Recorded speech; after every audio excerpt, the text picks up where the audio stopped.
Jai Hind students, welcome to my YouTube channel. Students, the single greatest thing you can do to change your life today would be to start being grateful for what you have right now. And the more grateful you are, the more you get. So basically, students, what I mean to say is that always be happy, be grateful towards life, and try to enjoy every bit of it. With that positive note, students, let's begin today's session. Today we are going to discuss about kinetic energy. It is a type of mechanical energy. Now students, we are aware a moving object, it is definitely capable of doing work because of its motion. And the energy possessed by a body by virtue of its motion, that is known as kinetic energy.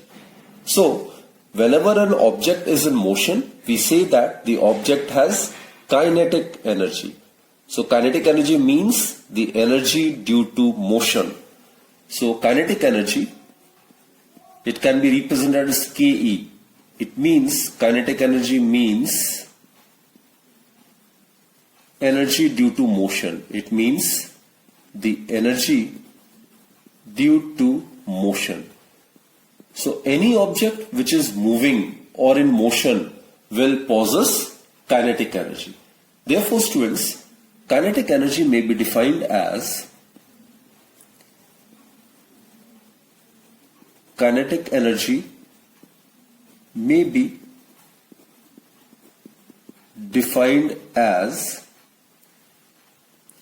the total energy which a body possesses by virtue of its motion. So it is defined as the energy which a body possesses by virtue of its motion.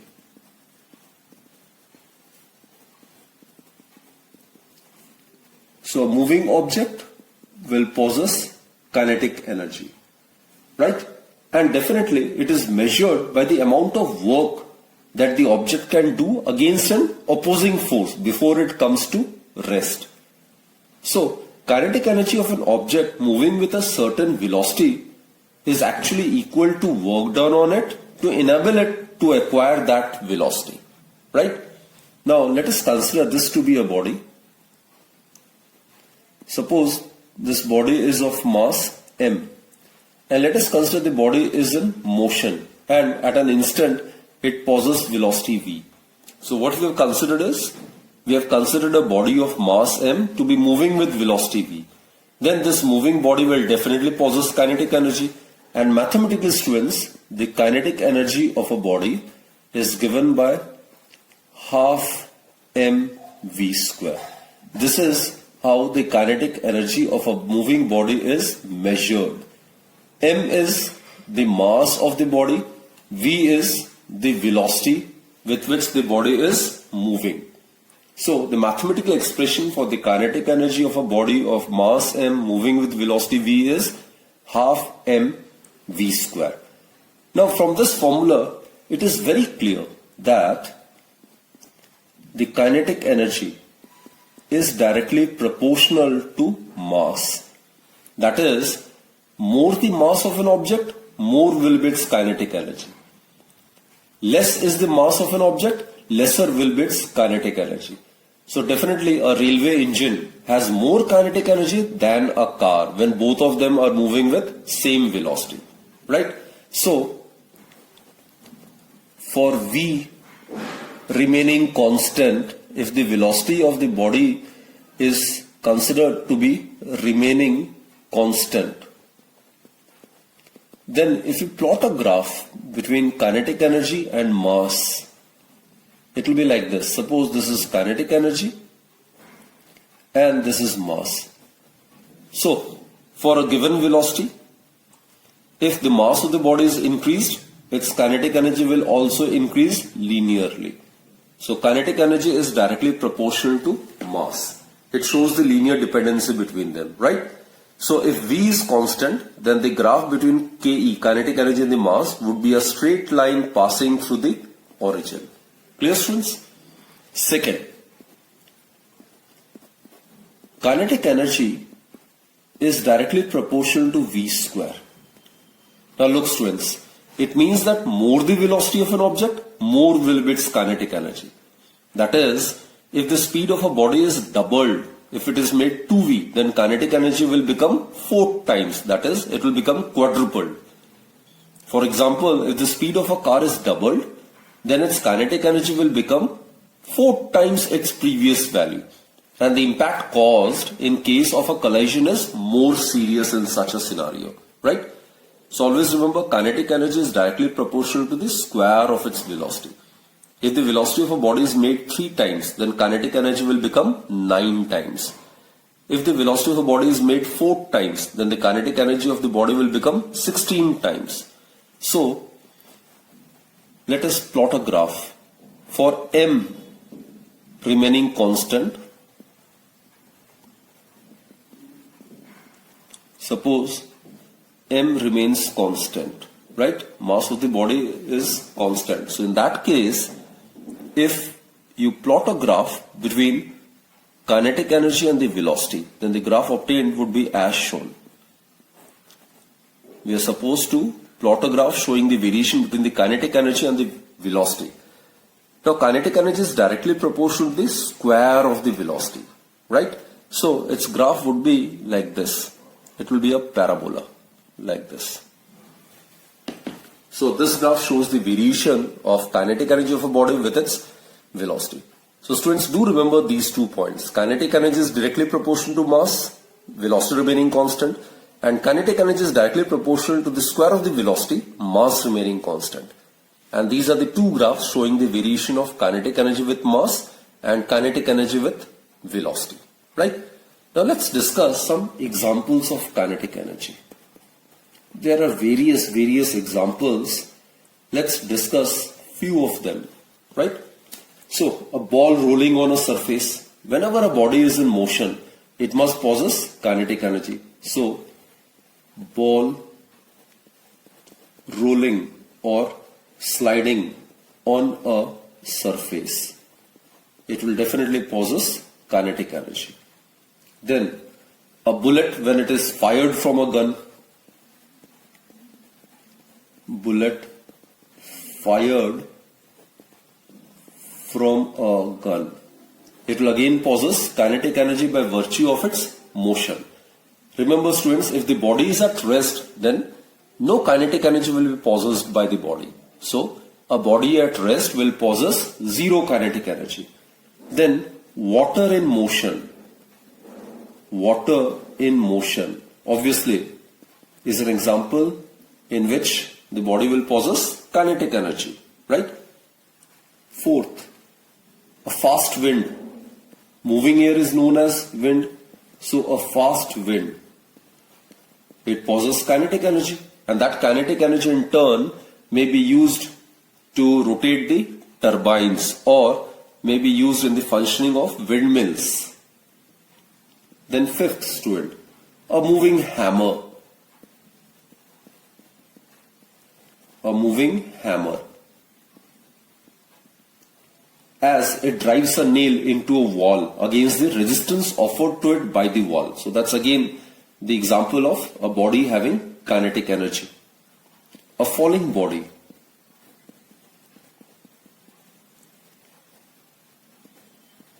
A falling body also possesses kinetic energy, as it can break something on which it falls.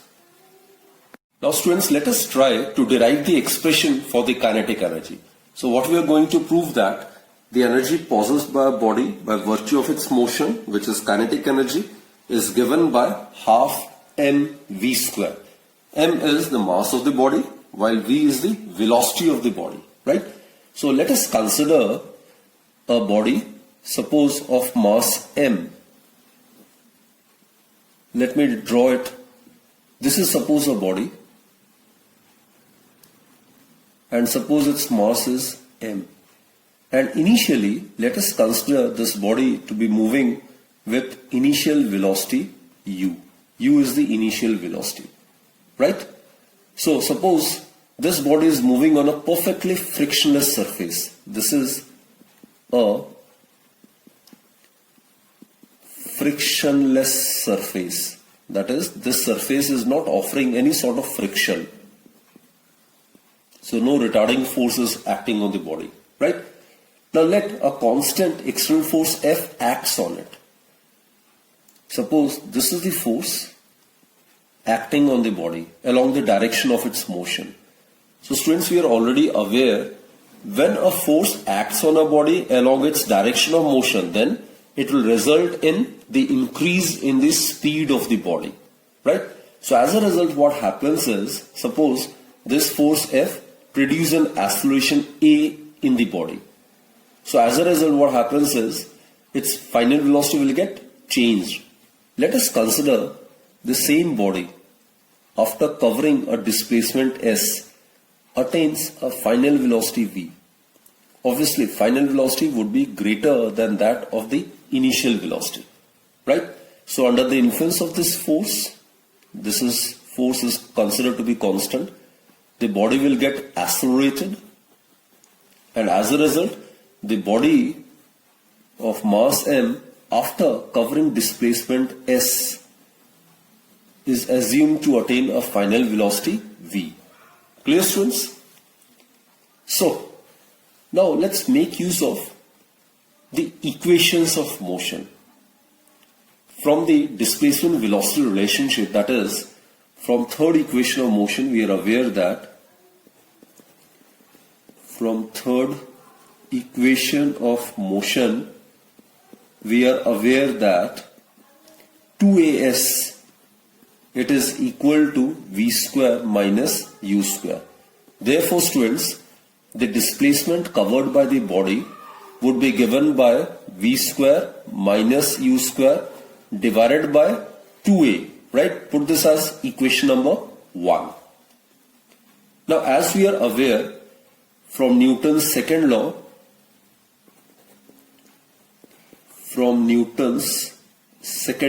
actually it's the consequence of Newton's second law that force is measured as the product of mass and acceleration. Therefore, work done by the force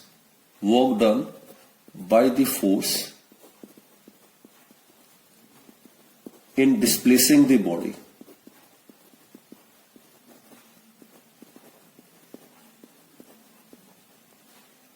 through A to B, that is through a displacement S, is given by, work done, we are aware it's given by the product of the force and the displacement of the body along the direction of the force applied. Here, the angle between the force and the displacement is 0 degree. So work done would be simply given by the product of force and displacement. Here S is the displacement of the body along the direction of the force applied, right? So let's substitute the value of S and F from equation 1 and 2 in this particular equation. So therefore, from 1 and 2 we get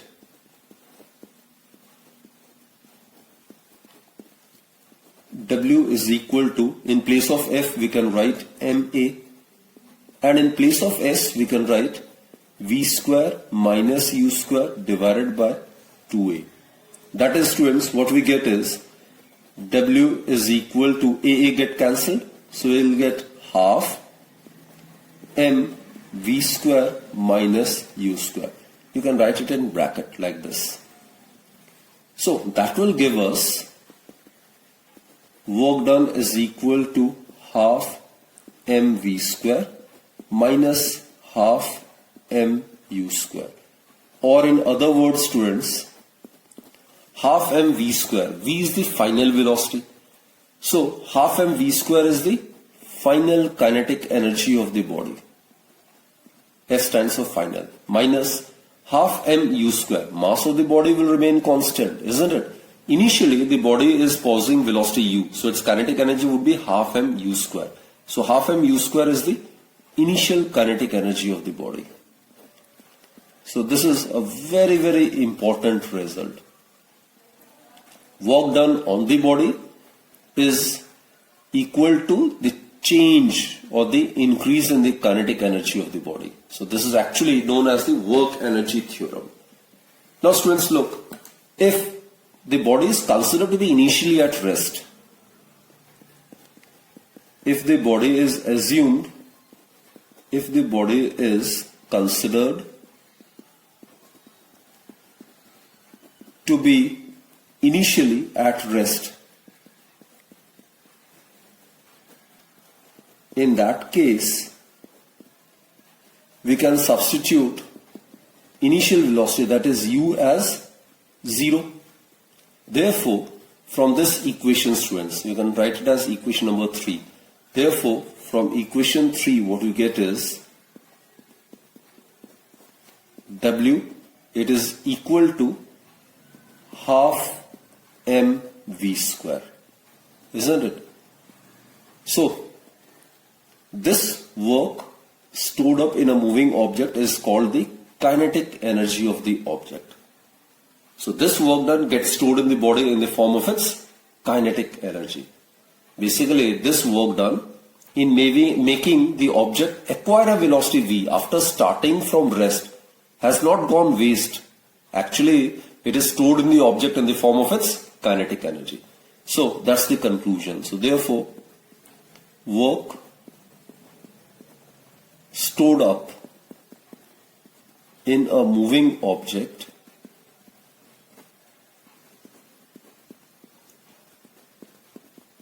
is called kinetic energy of the body.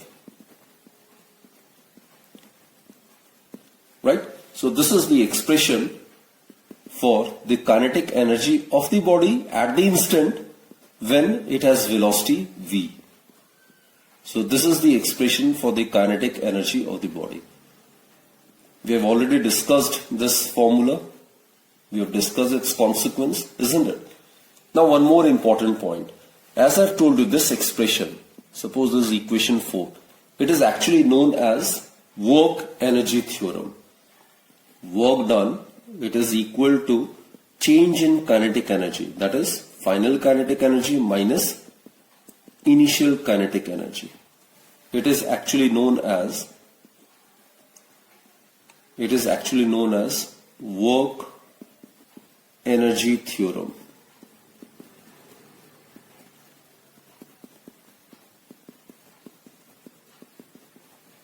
So basically, W is, you are aware, it is the work done on the object, and half mv square minus half mu square represents the change in kinetic energy. Change is final minus initial.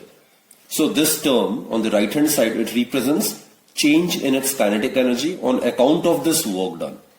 So students, this is work energy theorem, which states that net work done by the external force acting on an object is equal to the change in the kinetic energy of the object, right? So it will be a very useful theorem for solving certain numericals as well. So again I repeat, students, the work energy theorem states that the work done by an external source or the work done by an external force is equal to the change in the kinetic energy. So let me write down the statement over here. The work done by an external force, work done by an external force is equal to change in kinetic energy. Change means final kinetic energy minus initial kinetic energy. So work done by an external force is equal to change in kinetic energy of the body. So this is known as the work energy theorem, right? Students, let us derive the expression for the kinetic energy by calculus method. So let us consider dW be the small amount of work done. Let dW be the small amount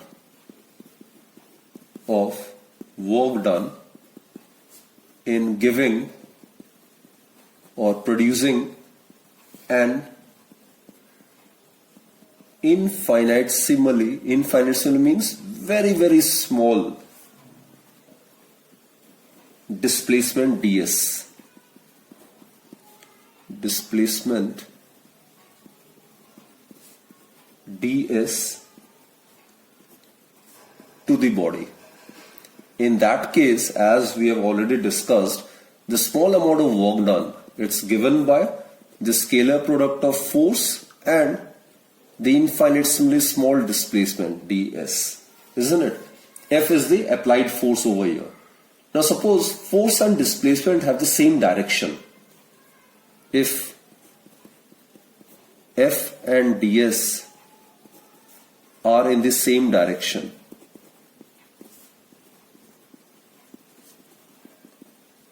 that is, the body get displaced along the direction of the force applied, then small amount of work done, it would be given by F ds cos 0, isn't it?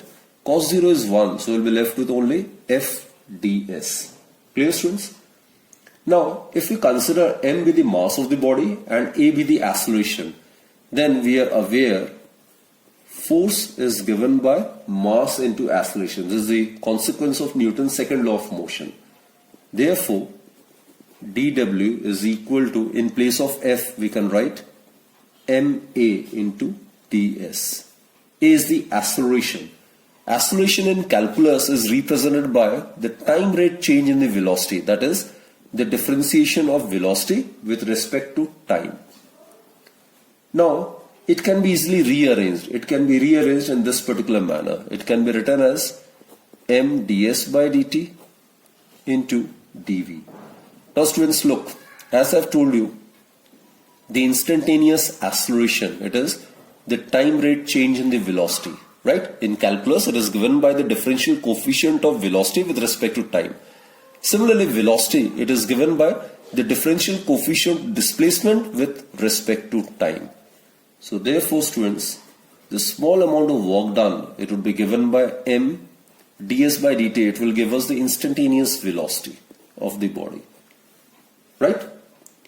Now, total amount of work done in increasing the velocity, say from 0 to v, would be given by, so the total amount of work done, say, in increasing the velocity from 0 to final velocity, say v, is given by integration of this by taking suitable limits. So it will be mv dv, and integration limits would be from lower limit to upper limit, that is, initial velocity is 0 and the final velocity is v. Here we are integrating with respect to velocity. Mass of a body is constant, so it can be taken outside. So it will be v dv, 0 to v, isn't it? So m, integration of v with respect to v is v square by 2. Limits would be from 0 to v. Here I made use of this formula. Integration of xn with respect to x, if n is not equal to -1, then it is given by x to the power n plus 1 divided by n plus 1. So this is the formula which I made use of over here. So half m, it can be taken as common, upper limit minus lower limit, so v square minus 0 square. So what we get is work done, it's equal to half m v square. And this work done gets stored in the body in the form of its kinetic energy. So the expression for the kinetic energy is equal to 1/2 the product of mass of the body and the square of its speed. So this is the expression for the kinetic energy of a body of mass m moving with speed v. Energy, it's obviously a scalar quantity, right? So this we have derived using calculus method. Now students, let's discuss the work energy theorem again through calculus method. Now we know that, let's discuss work energy theorem again by calculus method.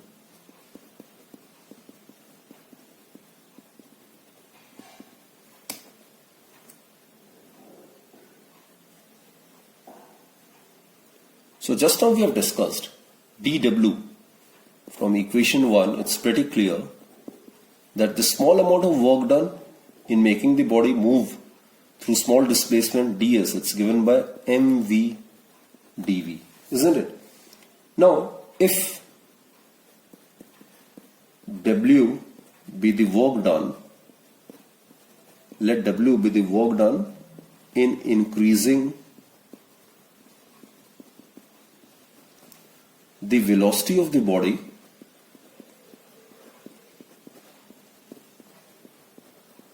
say from initial velocity u to final velocity v, then work done would be given by integration of this. So again m can be taken as common, we'll get v dv, integration of v dv, and here limits would be obviously from u to v. U is the initial velocity, v is the final velocity. So if you solve it, what we get is integration of v with respect to v is v square by 2, and substitute the limit. So half m upper limit minus lower limit. So that will give you half mv square minus half mu square. This is, students, the final kinetic energy of the body, and this is obviously the initial kinetic energy of the body. So this is work energy theorem, isn't it? So the work done on a body by a resultant force is equal to the increase in the kinetic energy of the body, and this is what we call as the work energy theorem or work energy principle, right? So let's discuss this work energy theorem. Now first point is, if there is no change in the speed of the particle, there is no change in the kinetic energy obviously, so in that case the work done by the resultant force is 0, isn't it? Second is, students, if the kinetic energy of the body decreases, that is, if final kinetic energy is less than that of the initial kinetic energy, then obviously the work done on the body would be negative, and this will be the case only when the force and displacement are oppositely directed. And in the third case, students, it has been assumed that the work done by the force is effective only in changing the kinetic energy of the body.